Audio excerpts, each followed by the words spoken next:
Your voice, your opinion, your community. Fact TV, free speech, protected.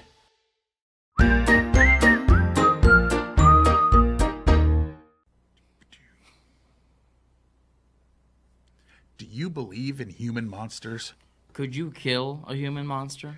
And do you know a human monster? All this and more on Gory Storytime. Warning. Gory Storytime is a horror movie review show by a son and his dad who thought that letting his 5-year-old watch scary movies was acceptable. If you are offended by horror or talk about blood and gore by a child, or if you don't want horror movies from the 60s through today spoiled, then there is a remote stuck in your couch cushion next to potato chip crumbs. Use it. And of course, parental discretion is advised.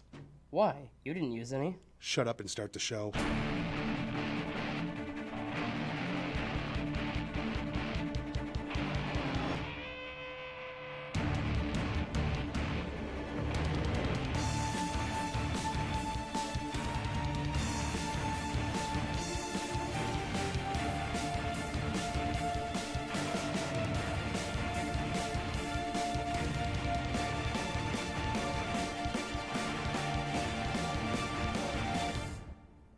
Welcome to Gory Storytime. I'm your host, Jason. I'm his co-host and his father, Craig. And this week, well, We're first doing things first, haha. The answers to that instead of forgetting them. Yes. The questions from before the episode began, the answers are yes, yes, and I'm divorced. Match those up for humor, I guess. Anyway, this week, we're probably going to make this our last one, even though we usually do 4. Movies that are not horror, but are horrific. And this week we're doing 8mm.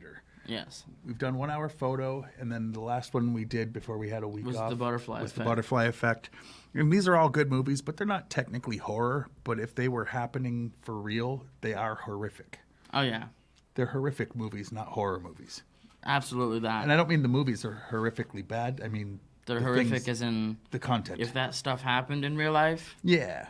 Anyway, And I some think of it we've sadly does. bloviated enough about Yeah. what we mean. In Basically, case you don't understand. Basically, here's the premise. A really rich politician passes away. His wife and their lawyer come across a film in his vault or safe, and on it is the murder of a woman in a pornographic film.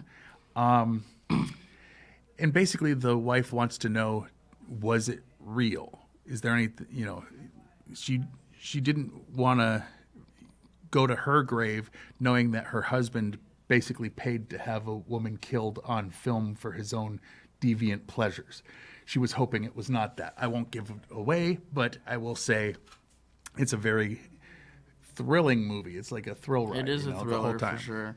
But anyway, anything else really before we show them the trailer? Well, other than you didn't really get into the part where then she hires a private detective True. to find out whether or not it was real. Yes, and that's Nicolas Cage. Yes, he finds a lot of things. Yeah, he does his job well, and finds Uncovers out secrets that people didn't want uncovered. whether or not the film was real or not. I won't give away, but Yeah. uncovered a lot of things. He made Tony Soprano sweat.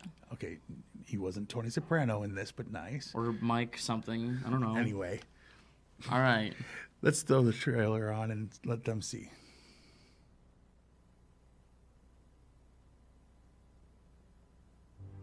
This is the mortgage, Cindy's college money. If I do right by Mrs. Krishnan, the circle she runs in, this could be the break we've been waiting for. Can't take longer than a couple of weeks. That's all I can tell you, honey. Sometimes you can't know what I'm doing. It's better that way. It's always that way. You come highly recommended, Mr. Wells. You're praised for your discretion. Thank you, ma'am. As you know, my husband passed away recently. Yes. My husband was the only one with the combination to this safe. These were my husband's private things. I didn't realize. Do you want to tell me what you found, Mrs. Krishnan?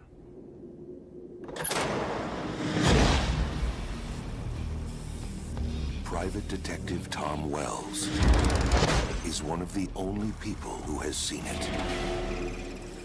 It is 8 millimeters wide. It runs at 16 frames per second.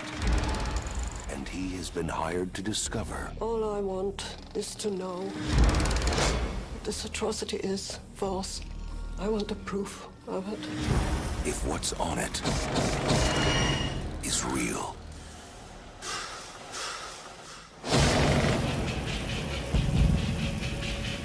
Finding the guys who made this film is going to be very difficult. I need information. I thought you might be able to help. You name the vice, I name the price. I'm gonna tell you, there's things that you're gonna see that you can't unsee. They get in your head and they stay there. Some doors should never be opened. Tom, where are you? You dance with the devil. The devil don't change. The devil changes you. Because once you go through, I'm gonna be okay.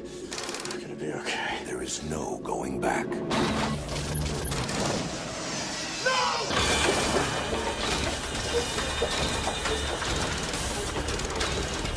Nicolas Cage. I'm trying to understand! Wherever you were, just forget about it. I can't. There's no one left to finish this but me. 8 millimeter. Well, all right. I think that trailer pretty much said the thing that we said before we threw it to the trailer. Except with pictures and Nicolas Cage. But before we get into our review of the actual movie, we got to tell the people what we're actually here for. Oh, yeah. We're here to pimp ourselves out for big corporations that want to give us tons of money. Just back up that old Brinks truck, as I like to say. Oh, absolutely. And just do.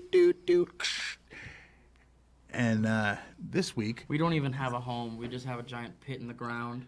It's super deep. Full of money? Full of money that we swim around in. But don't worry, we also have like a moat with sharks around it, so you're not getting we have this giant protective dome so no one can come in.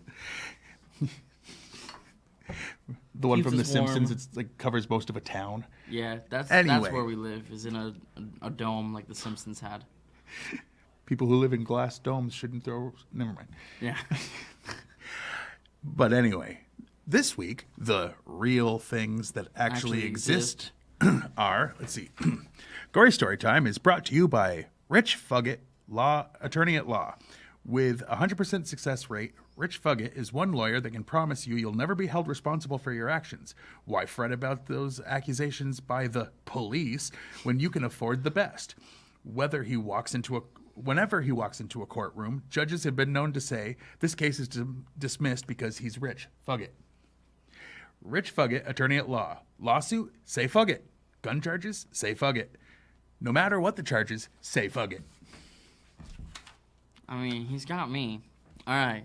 And by Nicholas's Restaurant, the only restaurant in the world where the food is guaranteed to be great about half the time.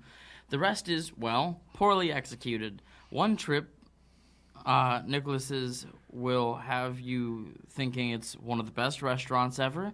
The next, you'll find it dry and lacking in substance. We also promise that no matter what you order, it will come with at least some cheese.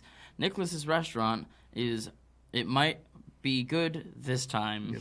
It might be good this time. That's their slogan. I want a shirt from them. Anyway, all right. Now, before we get into the behind-the-scenes stuff, is there anything else you want to really bring up? I mean, find you a way to see it. I think when I looked it up, it was on one of those free streaming services. Oh, like we just ended up watching it on like DVD. Pluto or Tubi or something. I think it's on Pluto.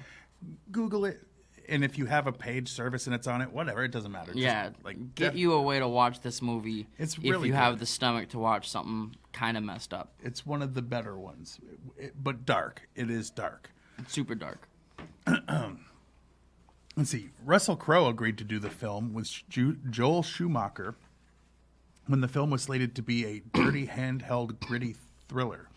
Crowe had one stipulation to all this, and it was a scene where his character is looking at the kiddie porn and throws it in the trash. He also throws a cigarette so it would start burning inside the trash can. Schumacher agreed.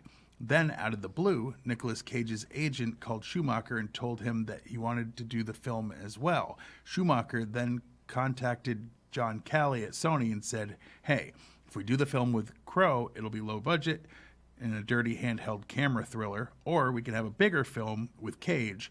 Calley agreed to do the film with Cage as the lead with Cage as the lead, which eventually led to a bigger budget. Yeah. That makes sense. There we go. Nicolas Cage's Oscar award for Leaving Las Vegas makes a cameo in the film. Look for it wrapped up in black string laces on Eddie Poole's desk when Cage breaks in to tap Poole's phone. The film's production encountered concerns regarding the dark subject matter, and the studio asked Andrew Kelvin Walker to lighten the film's tone. With Schumacher as director, Walker felt a rewrite would no longer be needed.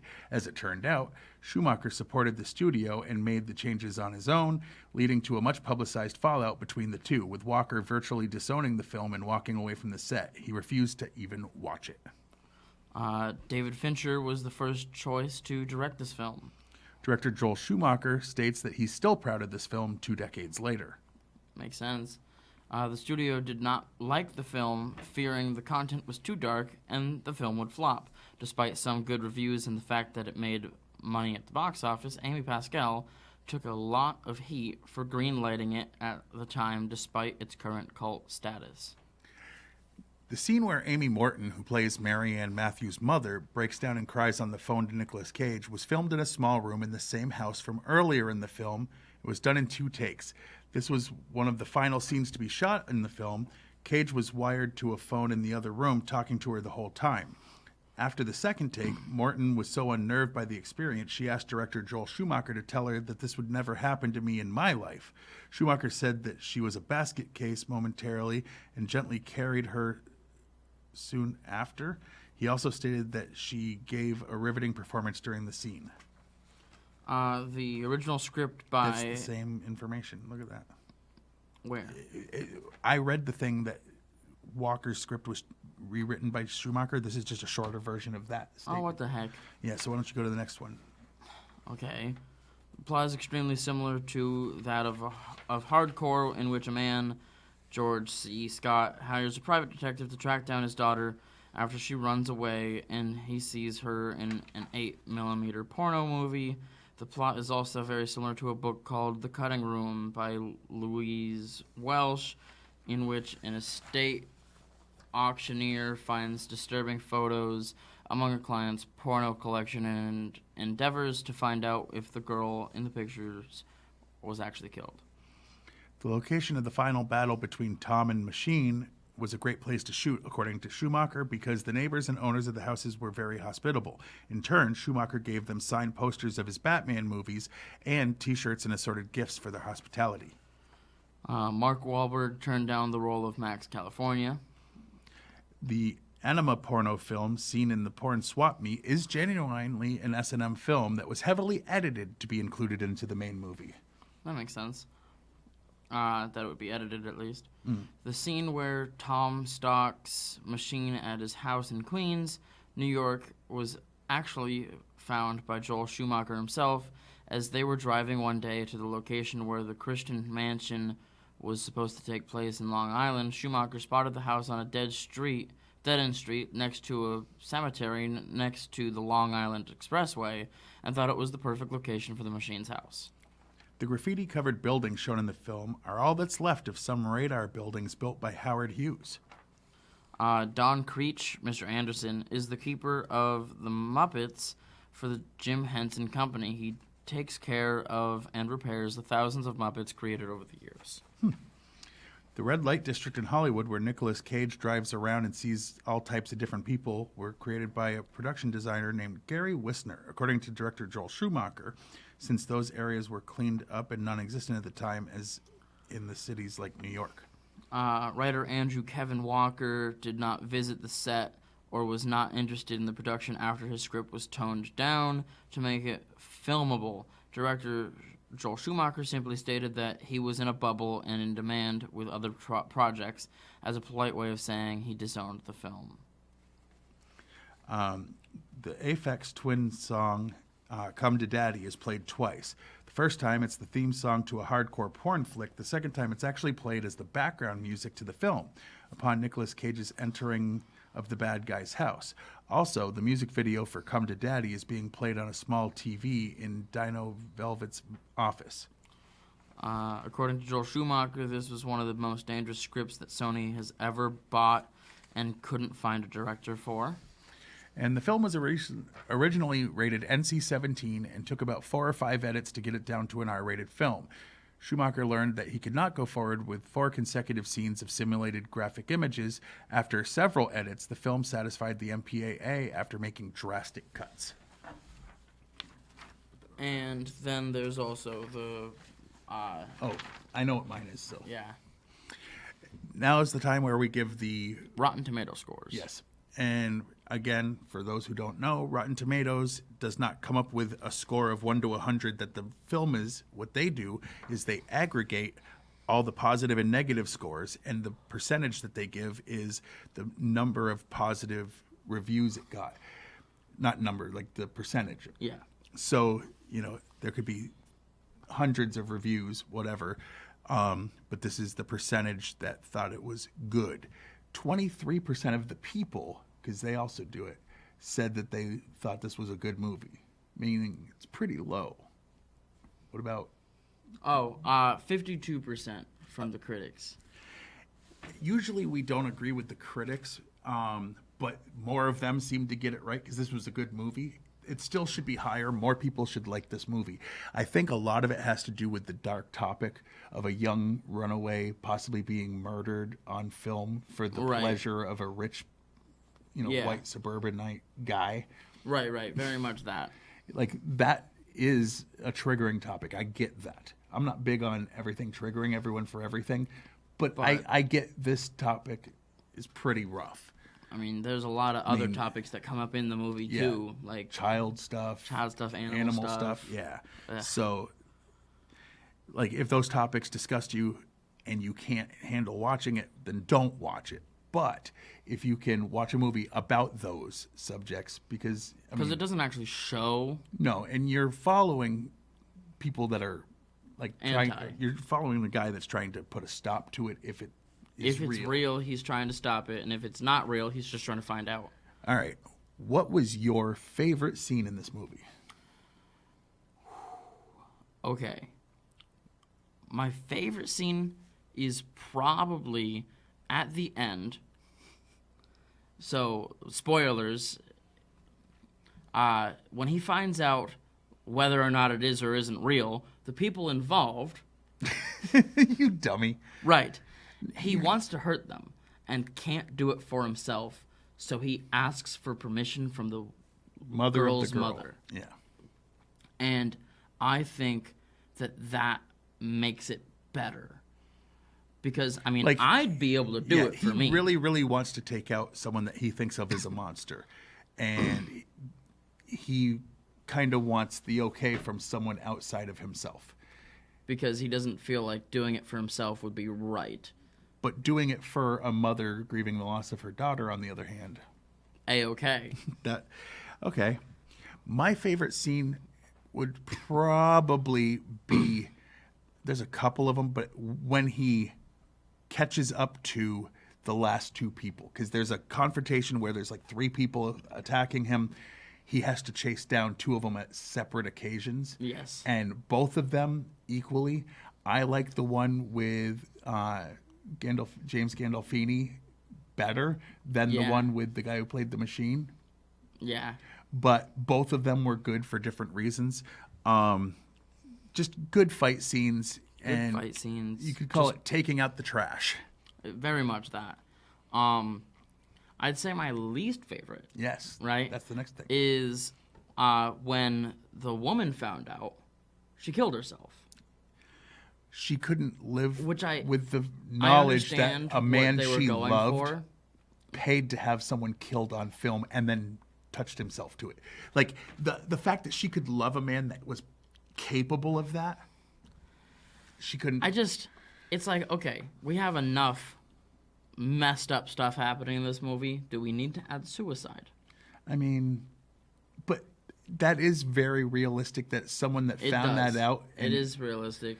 Like there's a lot of people that wouldn't be able to handle it that way. There's people like me that wouldn't. I would just put it all on the person that it deserves. Yeah. But she was hurting because the man she loved was A monster. willing and able to be that kind of a monster. Yeah. And that's why I was hesitant to use the word human earlier when it was written human monster, because it's like to give them that word is a privilege that they don't deserve. Well, physically they're humans. I'm just saying. That's not what's inside that husk. Well, I'm not saying they got clean souls anywhere. But all right, my least favorite part, honestly, is probably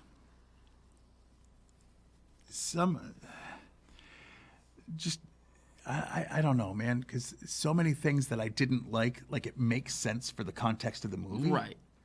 I mean, it was kind of nitpicky what I did, too, because it's like, it's the next logical step in the story that they were telling. Yeah. I guess, if anything, it's the fact that there was a couple of times where a really good private eye got caught because he didn't do basic, simple things that would have kept him from getting caught. Oh, yeah. Like, that whole confrontation before the two I was talking about as my favorite wouldn't have happened had he not insisted on being there for what he...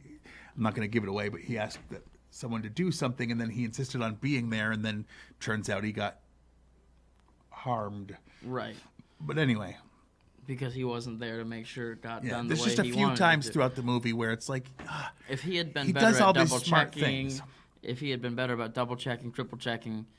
You can't show him doing things perfect, and then a couple things where it's just such an obvious mistake. It's like, I wouldn't have made that mistake. It's like, and I would have made mistakes on the big stuff that he was doing. So it's like, come on. But that would be... So on a scale of 1 to 10, what do you rate 8mm?